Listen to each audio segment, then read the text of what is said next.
रफ़ी साहब, ओपी नैयर साहब डिस्प्यूट। ये सबको पता है कि रफ़ी साहब एक बार ओपी नैयर साहब की रिकॉर्डिंग पर लेट पहुंचे। ओपी नैयर साहब रफ़ी साहब से नाराज़ हो गए थे और दोनों के बीच में एक विवाद खड़ा हो गया था। मगर दोस्तों, ये बात पूरी तरीके से सच नहीं है। तो सच क्या है, आज इस पर बात करते हैं। दोस्तों, अगर मेरे चैनल को सब्सक्राइब नहीं किया तो प्लीज़ सब्सक्राइब कर लीजिए और हाँ, बेल आइकन भी प्रेस करें ताकि नोटिफिकेशंस आप तक पहुंचती रहे। नमस्कार, मैं महेश कोहली बॉलीवुड संगीत के सफ़र से।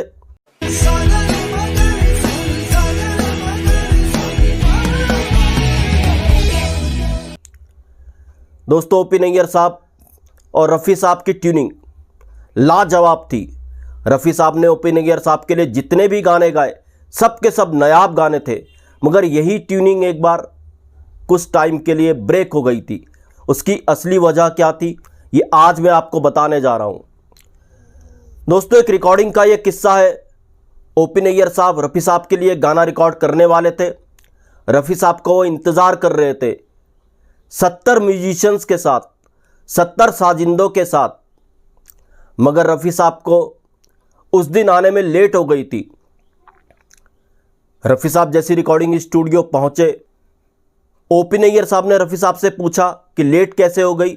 लगभग तय समय जो था उससे 1 घंटा लेट रफ़ी साहब रिकॉर्डिंग स्टूडियो में पहुंचे थे। तो ओपी नैयर साहब ने पूछा उस वजह को, कैसे उनको लेट हो गई स्टूडियो आने में। तो रफ़ी साहब ने ओपी नैयर साहब को बताया कि वो एक रिकॉर्डिंग पर बिजी थे, इस वजह से उनको लेट हो गई।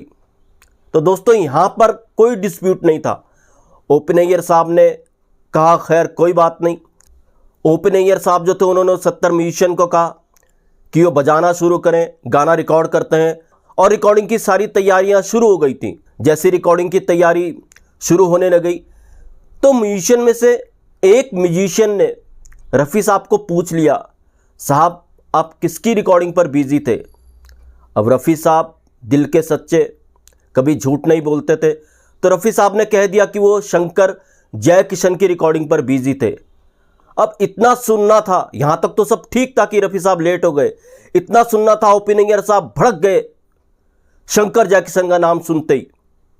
तो ओपी नैयर साहब ने साजिंदों को कहा, म्यूजिशियंस को कहा कि आप अपने घर जाएं, मैं भी अपने घर जाता हूं। रफ़ी साहब को भी कहा कि यार रिकॉर्डिंग नहीं होगी, आप भी अपने घर जाएं।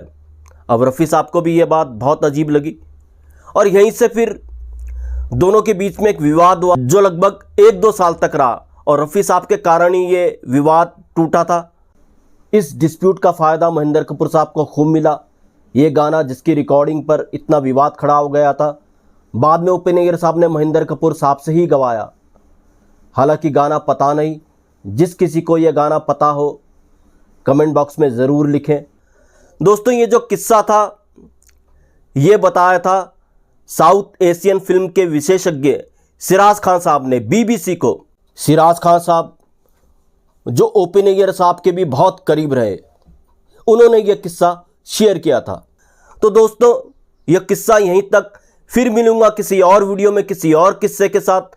महेश कोहली को दीजिएगा इजाज़त। Goodbye, good luck and take care.